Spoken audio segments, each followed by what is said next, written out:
And being in an agony, he prayed more earnestly, and his sweat was as it were great drops of blood falling down to the ground. This verse right there in Luke 22 is describing Jesus not long before he was taken away by a mob led by Judas. And Jesus Christ is praying to the Lord. And the Bible describes him praying with such energy and so fervently that he was sweating. And it uses a strange way of describing the strength with which he was praying. It says his sweat was like great drops of blood. The King James Bible uses the phrase as it were. His sweat was, as it were, great drops of blood falling down to the ground. Now, I've heard a lot of people, including some preachers, who come right out and say, Jesus sweat blood right here. When he was praying so hard, he sweat blood. Is that really what was happening here? Now, I'll come right out here at the beginning and say, I don't think that's what the Bible is telling us. It doesn't actually say that he was praying so hard that his sweat became blood. Now, if you look up what other people have said about this moment in Jesus Christ's life on this earth, there's a term called hematohidrosis. I think that's how it's pronounced, hematohidrosis, where it's a very rare medical condition where blood gets into the sweat glands of certain people, of a very small group of people that have ever lived, and blood will actually come out in their sweat. But again, even though that may be or seems to be a real medical condition, a rare one, I don't believe that's what the Bible is telling us is happening in Jesus Christ. Again, the phrase is as it were. And if you do any kind of very limited study on that phrase, it just means like, quote unquote, like. If you use that kind of phrase today in the 21st century, you're going to seem kind of pretentious. You're going to seem like you're just trying to speak in some kind of educated or scholarly way. But really, as a word, means, if I could say it like that, this is what it is. His sweat was like blood, if I can say it like that. Now, actually, we don't actually know if that's what happened there with Jesus. Blood may have come out of his sweat or mingled with his sweat or what have you, but you don't know for sure. And I've heard, again, people speak and teach and preach on that passage, that verse, as if no, they're sure that Jesus sweat blood in his prayer. Wow, I'm not convinced. I'm not sure that that's what the Bible is telling us is going on here. Now, I'm somebody that I think I've described it in another message I did about hell, about it being hot outside and somebody describing it being hot as hell, and I was saying, hey, nothing is hot as hell was what I was thinking when this person said that. And that day was a very hot day that she said that phrase, hot as hell, and I was sweating that day.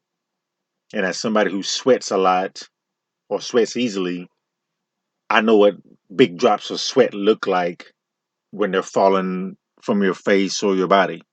And as somebody who's also had a few bad injuries, bleeding, I know what blood looks like, a lot of it, when it's dripping to the ground. And something about fluid, maybe tears are included here too. Something about fluid when it comes from a person's body, something about the makeup of a human being, the way God made us. We're fearfully and wonderfully made. The liquid that falls from us is thicker than water. You've heard the phrase blood is thicker than water. Well, so is sweat and so are tears. There's some salt and some other material in those liquids as they come out of us. And the drops are heavier than water. They're heavy, they're thick, and the way they fall is they fall in similar ways. The way they fall is in a similar fashion. And I know when those drops hit the ground, when they plat on the dirt or whatever, they have a certain look and feel. And I think that's what the Bible is telling us here. When his sweat was falling, yes, it says that he was sweating because he had a ferocity in the way that he was praying to the Father in heaven. So the sweat was probably heavy falling off of him. And the way it fell on the ground had an appearance or had a quality that could be, that would have reminded somebody, if they had been around, of blood falling to the ground. But it wasn't actually blood. But that's just my opinion.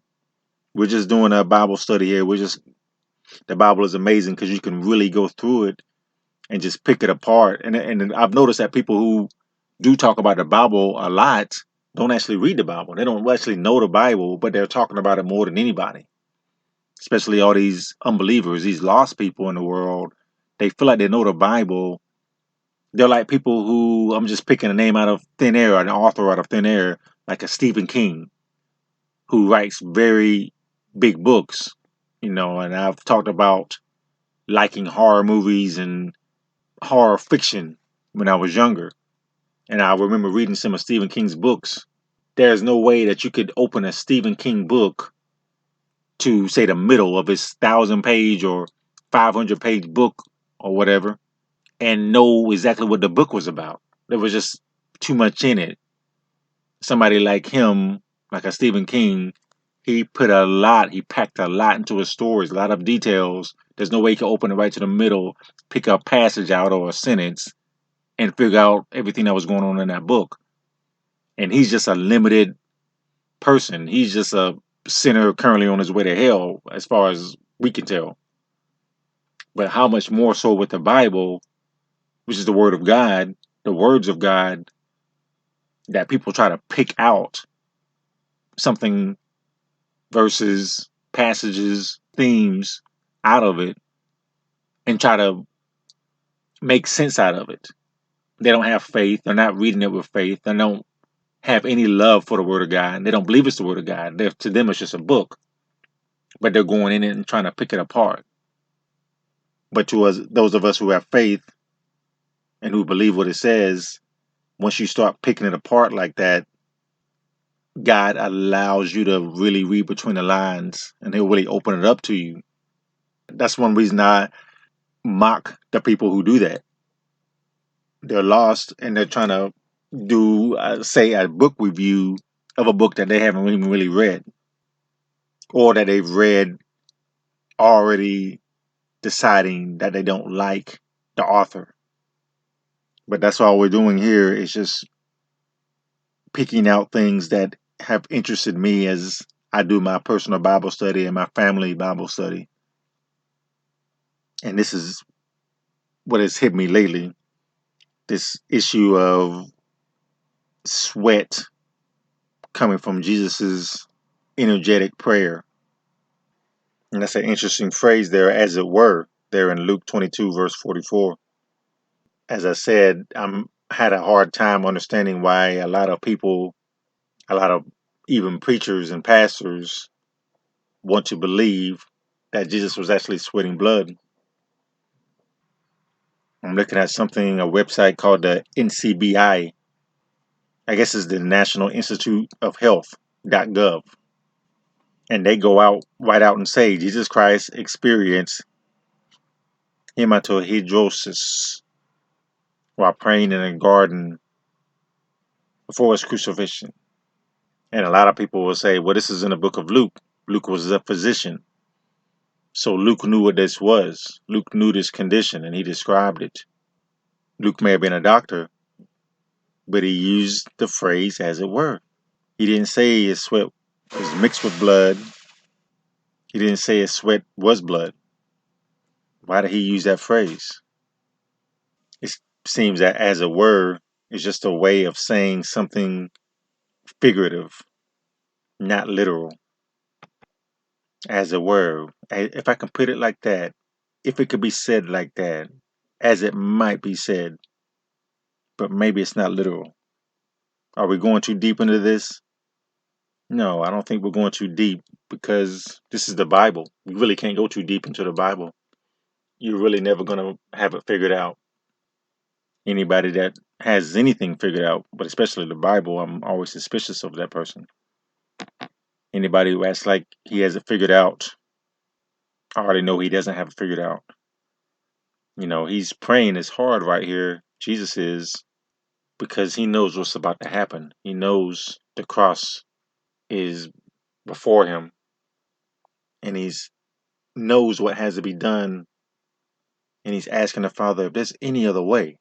But this is your will, so we're going to go through this. I'm going to go through this.